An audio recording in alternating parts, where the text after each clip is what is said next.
solve simultaneously, and we are given two equations. The first equation is x squared minus 4y plus 3x equal to 11. And second equation is x minus 2y minus 5 equal to 0. The meaning of simultaneously tells us we need to find the two values that will make this statement true in both equations. So there are steps we must follow. We must do step by step. When you receive something like this, you need first to identify what are these equations. The first equation has got exponent 2. What does it mean? It's a quadratic equation. Because of that has the power of 2. And second equation has got exponent 1. It goes to 1 with the x. That means we got linear equation because of that power 1. So step 1, when you identify your equations, isolate one unknown in the linear equation. And always keep in mind, avoid fractions if possible. We're gonna therefore isolate the x in order to avoid the fractions. Therefore, our x will be equal to 2y plus 5. That is first step. Done. Second step is to substitute this value in place of the quadratic equation. X equal what? 2y plus 5. Remove the x and put the place of x this. That's second step. So let me do it. X squared gets out. So I will put there 2y plus 5 all square. Minus 4y plus 3 times x. Get rid of the x and put in place of x 2y plus 5. All equal to 11. This is your second step when you are working something like this. Now, in your second step, simplify and write the equation in standard form and factorize if possible. If it's not possible, use the formula and find the value of the unknown. Good.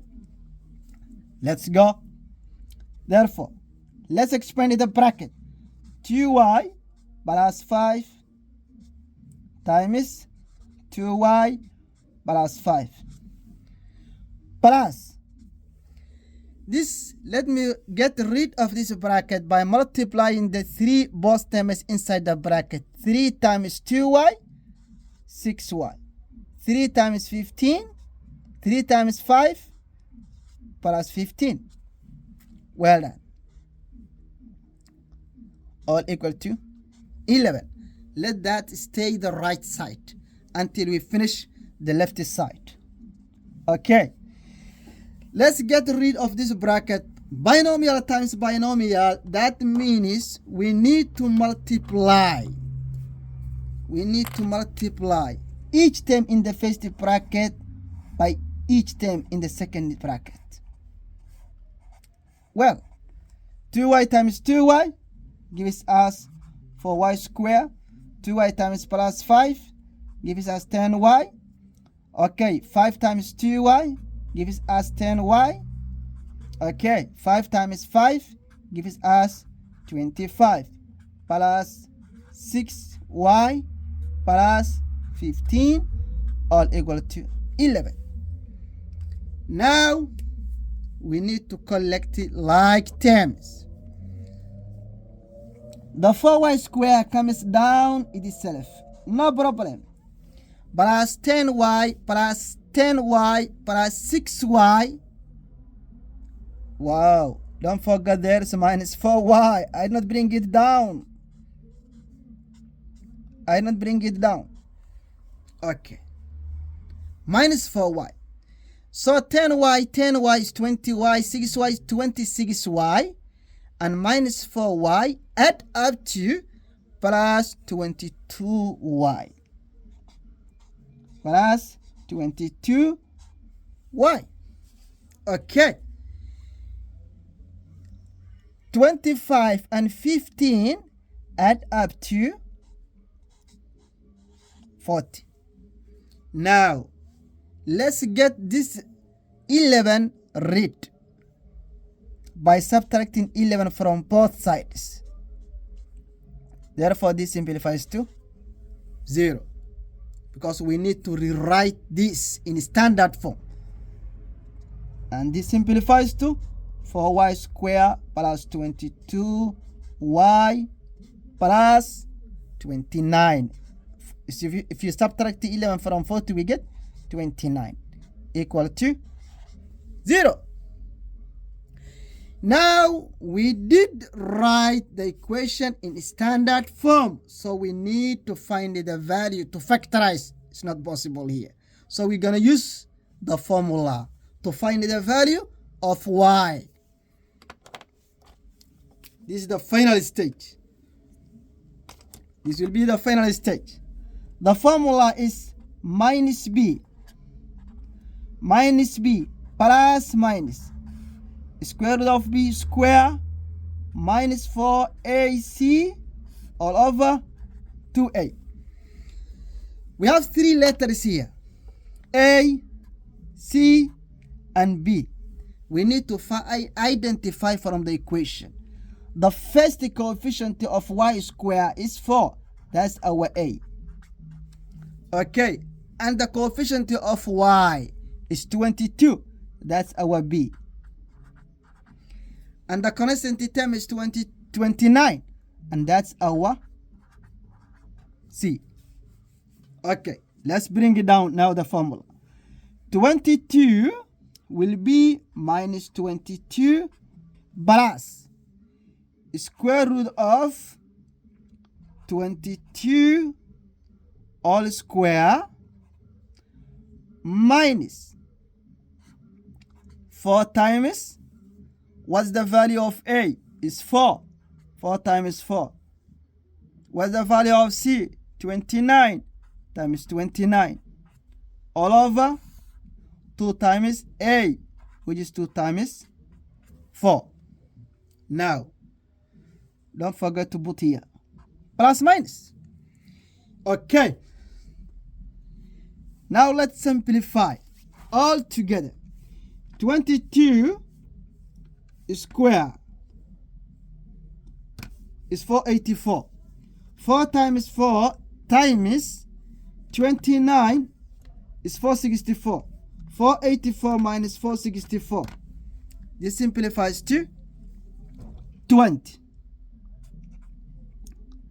Square root of 20 over 8 minus 22. Bring it down. Or minus 22 minus square root of 20 over 8.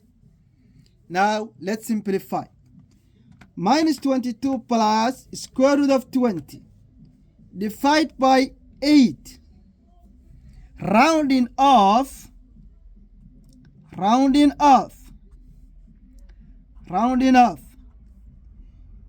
2 decimals. This simplifies to minus 2,19. Okay. The other side, minus 22 minus square root of 20 divided by 8. And this side simplifies to, after rounding off to 2 decimal places, minus 331. These are the two values of y in this quadratic equation. Now, the fourth step is to go back and take these values and substitute in the linear equation in order to find the value of what? Of x. Therefore, this was our x equal to 2 times 3y plus 5. I'm going to find the value while y equal to negative 2 comma 1 9. This will be equal to 2 times negative 2 comma 1 9 plus 5. Let me calculate it.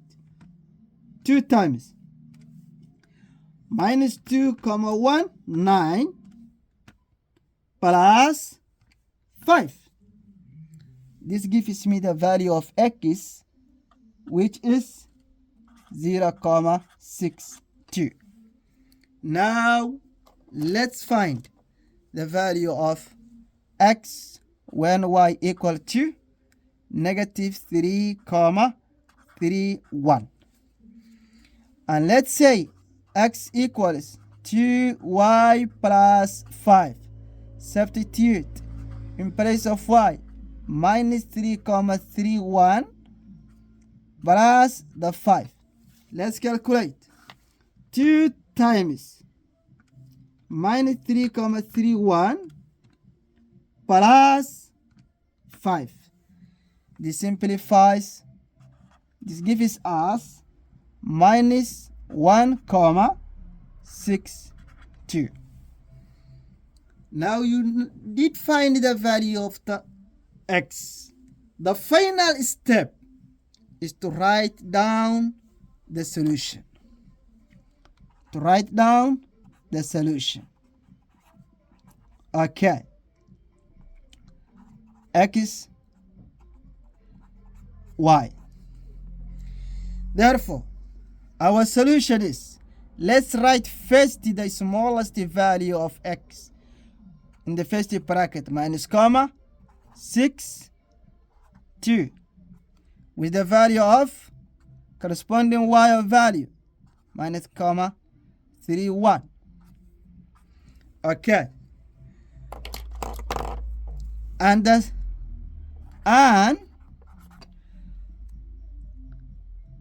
x is minus 2.19, and the value of the, sorry, this is the y. The x is 0.62 and the y is minus 2.19. You did write the solution down, then you are done your work. If you get space, you can test your answer. Thank you. Hope it did help, my guys. Thank you very much.